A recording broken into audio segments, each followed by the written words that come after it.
What's going on, everyone? This is Andrew Wright from Drew Code Sports Talk, and I wanted to have a little bit of a talk about the World Series that's going on right now. So, if you are not aware, I'm recording this on Sunday, so we've already played 2 games in the World Series.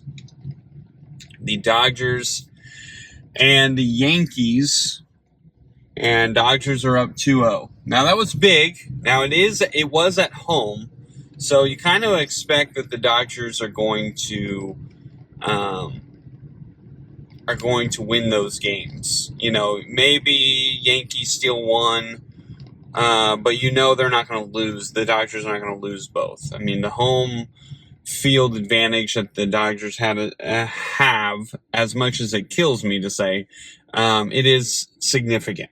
And so, the Dodgers, you just knew going into the series that they were going to at least win one at home.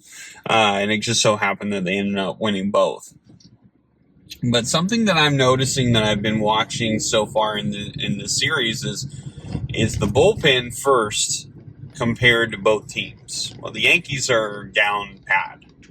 They're using Nestor Cortes in the bullpen, where normally he's a starting pitcher. The first time he sees live batters since September or something, it was since September. It doesn't matter what day it was. They go out and they put him out in front of Ohtani. And listen, Nestor Cortes is a guy who has Shohei Ohtani's number. So I understand the move going to him for that. But you're strictly focusing on getting Shohei Ohtani out. But you don't think about, and this is, I think, where Aaron Boone went wrong. I don't think that Nestor Cortes was the wrong move. But if it was only for Ohtani with the final out. And I think he liked the matchup that it was, okay, Freddie Freeman's also a lefty, so you go lefty-lefty. But if you do your research, Freddie Freeman actually this year hit better against left-handed pitchers than he did against the right-handed pitchers. Now, you could say, well, you face way more right-handed pitching than left-handed pitching. That's fair. But for the most part, he's doing well against left-handed pitchers. That's the key point here. It doesn't matter if those numbers are inflated or not. He's doing better. He sees it better. That's the whole thing. And so this is where Aaron Boone went wrong. I understand going Nestor Cortes against Ohtani, but you also have to think, okay, if Ohtani strikes out, am I good with Cortes going against Freddie Freeman, who is a guy who does not strike out? Freddie Freeman doesn't strike out. And he's got a lot of power, and he's shown it all postseason. It does not matter if his ankle is hurting. He's still been hitting really, really well.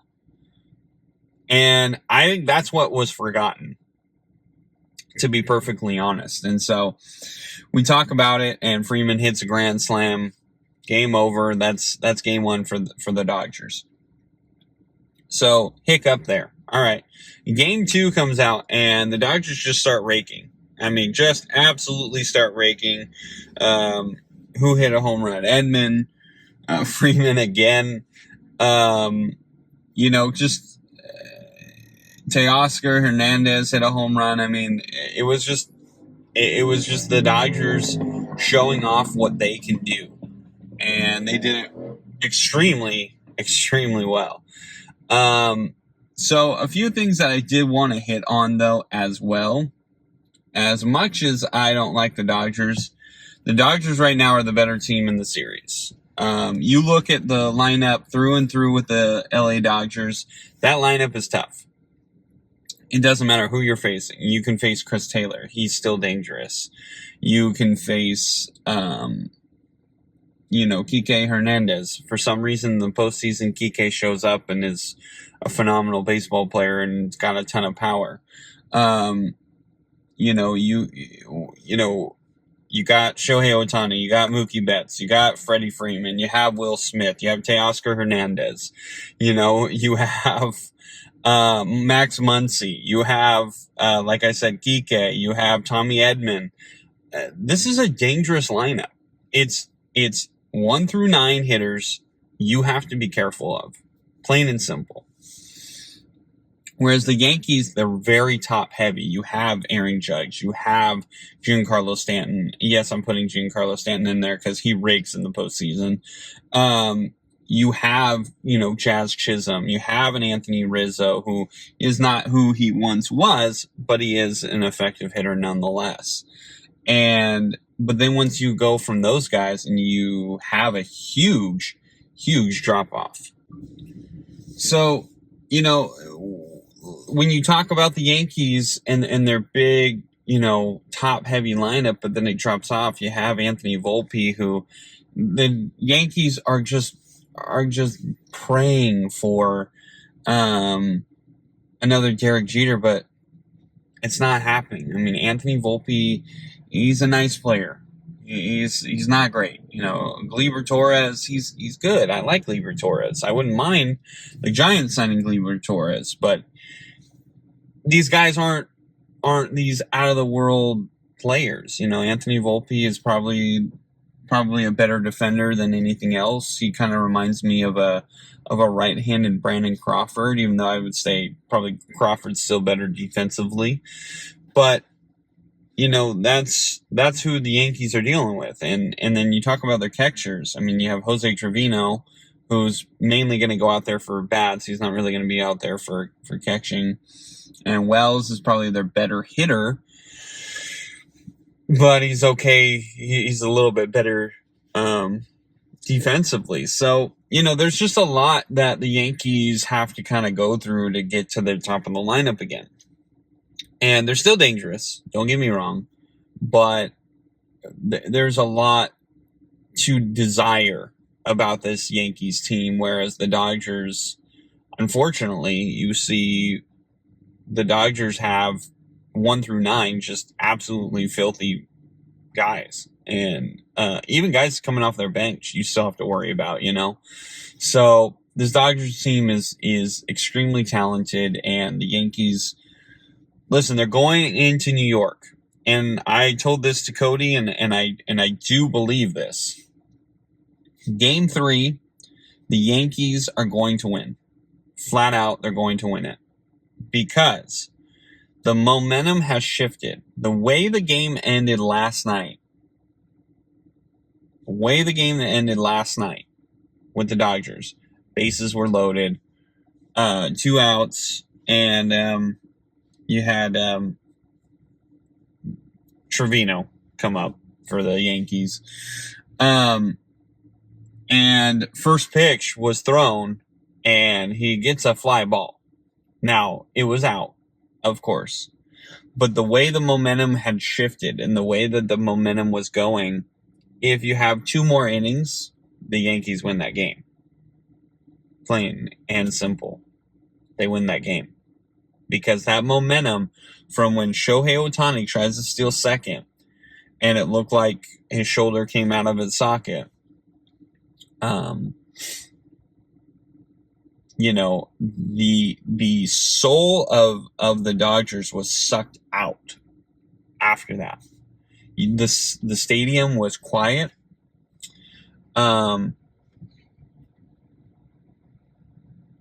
It was very concerning, if I say so myself. I mean, as a Giants fan, I actually don't want someone to get hurt, but you do see the impact that Ohtani has with that Dodger team.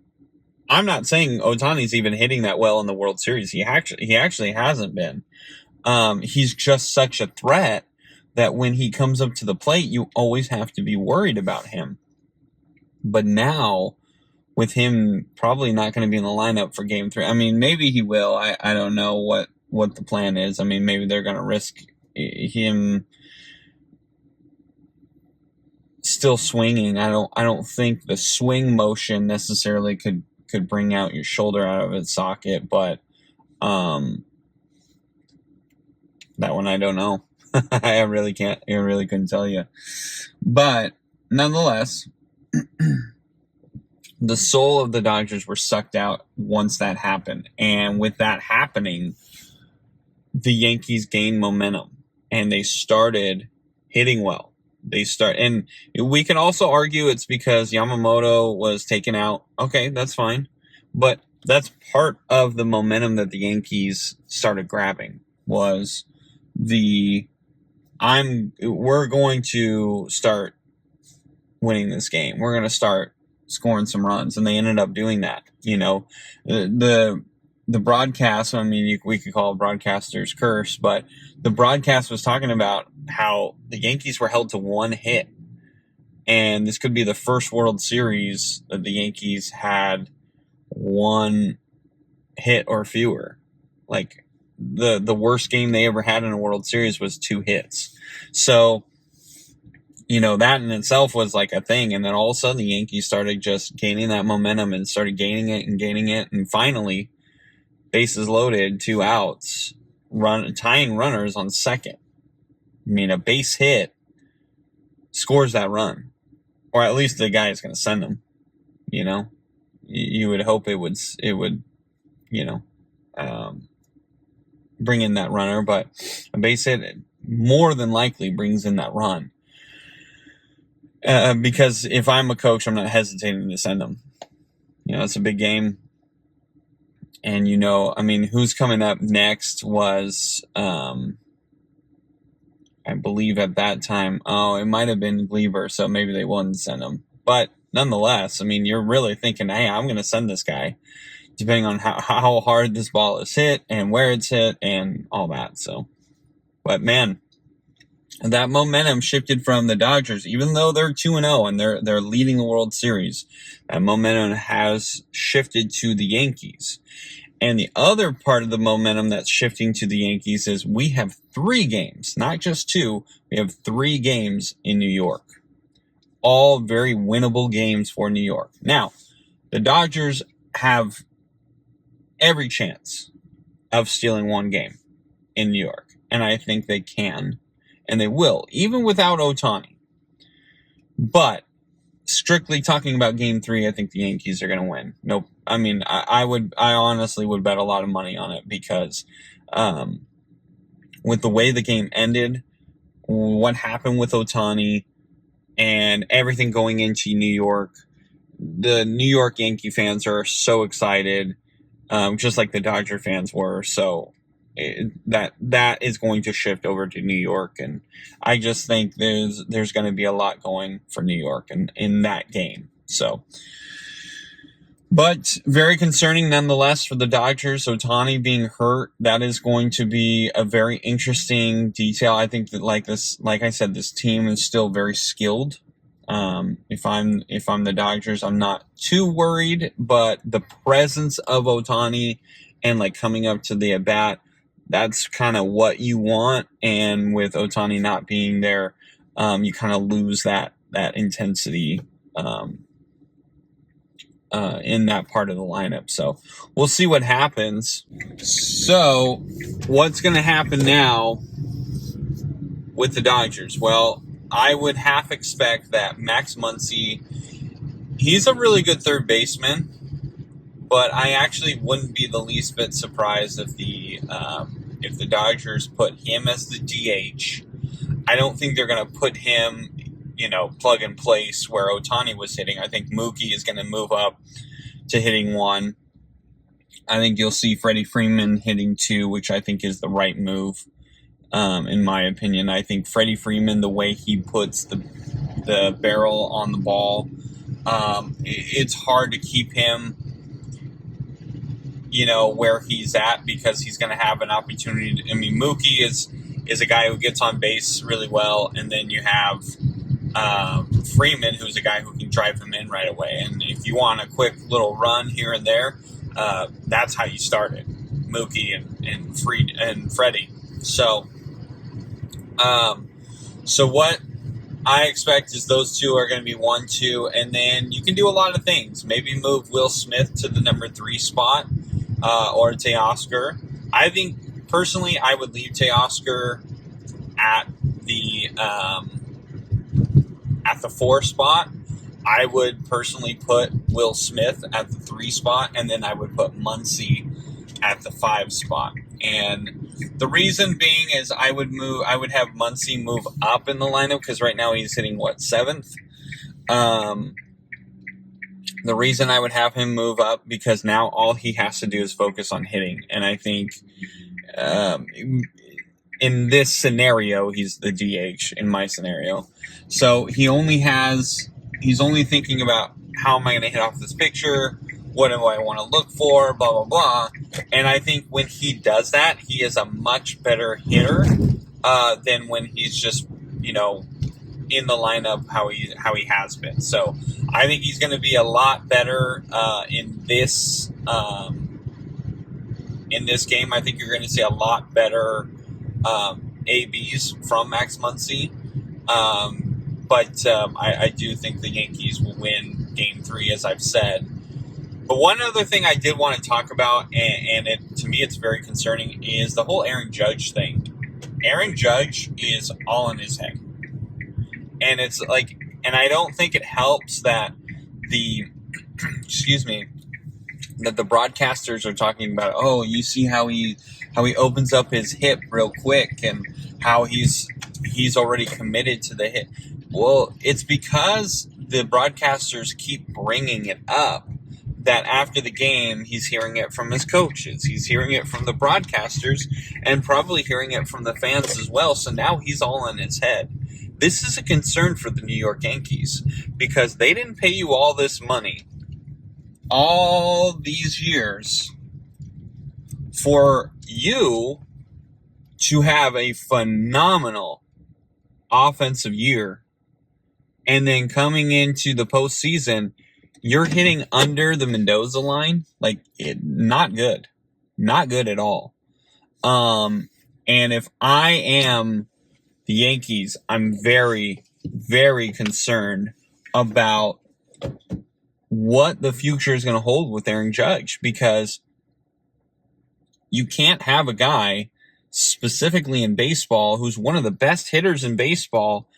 Come postseason, he's one of the worst hitters. These Dodger pitchers are pitching him unscared. They're not scared of him. And I'm sure they'll have an interview and they'll say, you still always got to be careful. He's one of the best hitters. Of course you have to say that. But the demeanor that they have, the pitches that they throw him, they're not worried about the pitches that they're throwing him right now. Whereas with Ohtani, he may not be hitting great, but they still have to be worried because Ohtani still has been hitting decently. I shouldn't say decently. Ohtani's been hitting good in the postseason, just specifically World Series. He hasn't been super effective yet. But when Yankees pitchers are pitching to Ohtani, you see that they're still being very careful. When I was watching last night, the Dodger pitchers, specifically late in the game, throwing to Aaron Judge, they were not worried about what they were throwing to him because they knew he was going to swing. So right now, everyone has Aaron Judge's number, and he's going to have to get on top of it because if the Yankees want to have a chance to win this World Series, Aaron Judge has to start hitting, and he has to be a threat at the plate. Because right now, the way he's swinging, he's not a threat at the plate.